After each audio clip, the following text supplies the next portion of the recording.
Hello my friends and welcome. Let's go straight to the front lines. The hottest spot for now is still Avdiivka. However, Russia haven't performed the assault operations this day, and Ukraine used this time and this passive Russian activity to target the Russian ammunition depots and command centers. Plus, some of the supply lines close to the front lines. I'm gonna show you everything in this video, so let's go. Well, actually, Russia tried to go again on Ukrainian positions. They collected some of the armored vehicles, but our guys put some Stugna on their way. The targeting range of Stugna is more than 5 kilometers. The Russian vehicle just landed the Russian infantry, and the infantry met with the Stugna shell. Guys, I am unable to show you the result on this platform, but I'll publish everything on Telegram. Those are the Russian anti-tank mines which they collected for the future use, and those were targeted with the help of the FPV drone. You can see that Russia continued to dig some of the trenches in Avdiivka, even though they're on assault operation. For now, they are on a break, collecting more reinforcements. So here is the toilet with the Russian soldier, and the toilet again was targeted by the Ukrainian FPV drone. The new videos from the previous battle start to appear, so probably we already discussed this one, but here we have the video from the different perspective with much better quality. So this convoy was totally kaputted by Ukrainian army. One of the first vehicles was targeted, there was the traffic jam, however still a couple of the vehicles made it away from the place, and the infantry, probably you already may see it over here, was also running away from the place. So Russia has tremendous losses.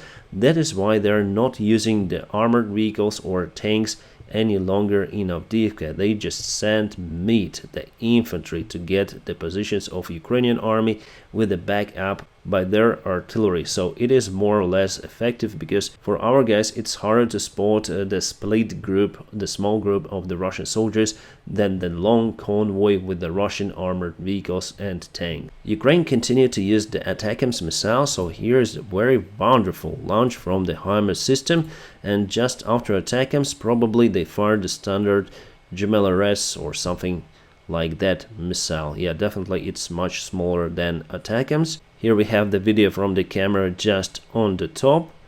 So this is the big ATACMS missile going in a slow motion somewhere. Satisfying video, I would say, but it just abruptly finishes over here. This is the current situation for the Russian losses on the northern part from Avdiivka town.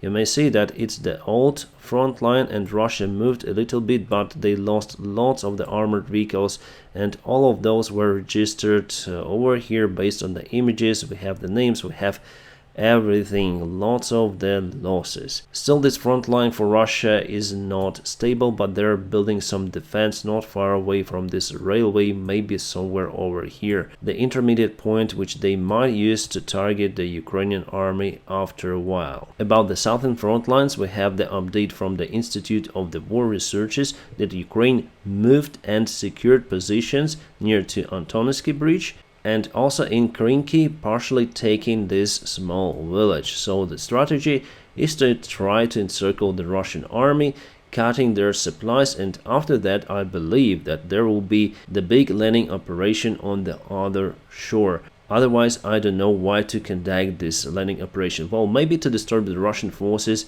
that's it, but it's quite strange to use the precious resource, the special forces, in that purpose. And Ukraine constantly continued to target the Russian positions in this area. There are some videos of the Russian infantry. Lots of them were, let's say, sleeping on the grass. That's why I cannot show you those pictures over here. Okay, probably the only acceptable thing that I'm able to show you from the Kherson region are those Russian soldiers who are running away from the place. That's it. What happened to them after? Sorry guys, unable to show. One more electronic warfare station was targeted by the Ukrainian FPV drones. It is R419L1, the modern-day Russian radar and electronic warfare, and luckily our drone was at that particular place at that particular time. Totally, Ukraine used around 10 drones, 10 of the FPV drones for this particular place attacking all of this area. It was the Russian military base somewhere on the north, I think near to Kupiansk. The new military help for Ukraine was approved by Biden's administration. $425 million were given for Ukraine, $125 million to meet Ukraine's immediate battlefield needs. We're speaking about the HIMARS missiles, about artillery shells, and also $300 million for the long-term security assistance, air defense. We all expect that Russia intensifies their attacks on Ukrainian civilian infrastructure during this winter. Concerning the corruption issues with the United States military supplies to Ukraine, so today the ambassador of the United States in Ukraine confirmed that there was no corruption with the military supplies for Ukraine. No funds were taken, not even the single bullet was sold somewhere. Ukraine needs weaponry supplies. She says that they're controlling this issue very deeply, and so far nothing was recorded. All of the corruption cases actually were done in Ukraine with the funds from the Ukrainian budget, but if we receive the military support, actual vehicles, tanks, whatever, they all go to fight on the front lines. Also, the funds which are used to support those vehicles are okay. So if some of the United States senators say that the help is not going according to the plan, no, it's all wrong, it's all bullshit. The military support goes exactly to Ukrainian army for its purpose. But with other funds, definitely there is the problem in Ukraine, especially with the country budget. You already know that the House of the Representatives voted just for the Israeli military support. President Biden, amid rumors, haven't put his veto on that bill. What the White House says that they will try to extend the military support of Ukraine by small portions because now the next budget isn't approved, so Ukraine probably needs to wait for military support from the United States of America. Hopefully Congress will vote for it. The Ukrainian Minister of the Foreign Affairs Dmytro Kuleba confirmed that there could be the elections in Ukraine. Those might take place during the next spring, very soon. We already see that the campaign, let's say, has already been started, and some of the politicians are blaming the current government of Ukraine. Yes, definitely it's not working perfectly right now, but people who blame the current government are even worse. The old school politicians who built their career on crime and bribes. About the Kerch Bridge, now I see that Ukrainian officials speak more and more about this topic. They definitely want to cut the Russian supply line to Crimea. Unfortunately, now we don't have the proper ATACMS missiles, but I think it's just a matter of time then we'll get those, and those were promised from the rumors, obviously. The unconfirmed information spread by some of the media sources that Ukraine might get the proper ATACMS in January. Well, hopefully it will be like that. If Ukraine cuts this supply line for the Russian army,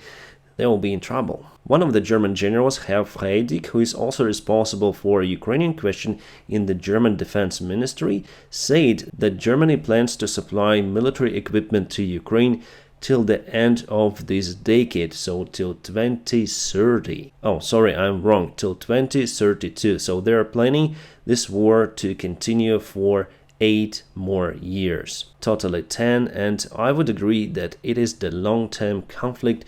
We already see it from the actions of the Russian and Ukrainian army on the front line, so mainly it's the standstill war similar to the World War I, where with each attack there are tremendous losses and they are not profitable, so the sides will stay in the trenches for a while. The same was said by the Ukrainian General Commander Zaluzhny, but he insisted that Ukrainian army should go on offensive actions, otherwise we're gonna stall everywhere. Because of that, I expect some non-standard operations, for example in Kherson or in Crimea. Well, luckily Germany and other allies continue to give weaponry to Ukraine, and they do understand that it's the long-term war. Netherlands help Ukraine a lot. They will supply Ukraine with more artillery shells and the shells for the Ukrainian tanks.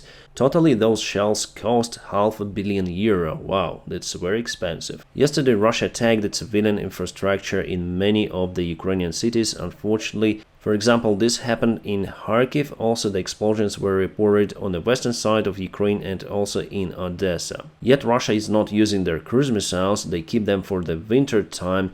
They use mostly the Shahid drones. Well, actually, one of the cruise missiles was shot down after all, and many of the drones, you can see. Ukraine is looking to produce more of the Grom systems. This is the ballistic missile system. We have just a single unit, which is ongoing the tests. But there was the information before saying that Grom already was used against the Russian forces. Plus, Russians also say it like that. What is interesting that the range of the Grom missiles is 500 kilometers, quite a lot, more than ATACMS. But we need lots of the funds to produce that stuff, plus it takes time, so ATACMS is better. But Putin said that Ukraine doesn't really need weaponry, so it supplies it somewhere to the other countries, including Middle East, Hamas, and also in Central Asian countries like Afghanistan to Talibs. Yes, obviously we trust him. We have no reason not to trust Vladimir Putin, indeed. A very rare Russian electronic warfare Zoopark 1M was destroyed by Ukrainian artillery. I think that HIMARS was used to eliminate it. It's a very expensive tool which Russia uses constantly against the Ukrainian drones and other equipment. Russia moves out their so-called peacekeeping forces from Azerbaijan. Previously, they were used to control the situation, also so-called control, but now they will have lots of the armored vehicles, unfortunately, released, and they might use them in Ukraine, and they will use them in Ukraine. Russia will send more of their prisoners to the war. According to the new regulations in Russia, all of those prisoners should go and sign the special conscription to the army. If needed, all of them will go. As we know, those are not the perfect fighters in any means, but Russia sent them to the most difficult parts. After that, they use experienced soldiers to attack from the flanks. Usually it's like that, and it's the Wagner's tactics. That is how they were able to get Bakhmut under control. Will it work with Avdiivka? I'm not sure. Wagner was really unique, and what is left from it is unable to fight as before. Sometimes I check the Russian news and it's always cringy. Guys, I understand that you don't know Russian, but let me translate. The last end and down of Europe. The great Western civilization is dying. The down of Europe threatens the world. The fall of the European Empire, European Union cracks under the influence of hundreds of thousands of migrants. Europe is falling. French people are laughing at Macron in his attempt to counteract to Putin, or it's better to say to conquer Putin. So yeah, lots of the cringe like that. I'm not saying that there are no any problems in European Union, including migrants, but this is too much. They just overreacting with those articles and especially headlines. It is not happening in Russian press just today. It was already for decades then Putin got the power. But in Russia, everything is fine, the best place to live for everyone. And just for laugh, there was the Miss DPR competition in the self-proclaimed Republic of DPR, Donetsk People's Republic. So this, how to call her? Well, definitely she has the name. Her name is Alina Andreevska, so she won the competition. So now she's representing DPR as the Miss DPR. It sounds the same, it looks. I was up to finish this video, but we have the urgent report. The kabooms were reported in Rostov-on-Don. So why is it important? Because just yesterday I told you about the 10 of the Russian S-400 state-of-art air defense systems which they place in Rostov-on-Don airfield with multiple radar systems. It would be awesome if this place was kaboomed. We're gonna see the informational update about this case very soon, I'm sure about it, plus satellite images. Hopefully, just hopefully, it is this place. My friends, don't forget to press the like to this video, it is very important. And also, if you want to support my job, there will be some of the links available in a video description just below. Special thanks for my Patreon supporters and also the sponsors of my YouTube channel. Guys, you are awesome. I wish you all a peaceful sky, wherever you are, and have a great time. Победим!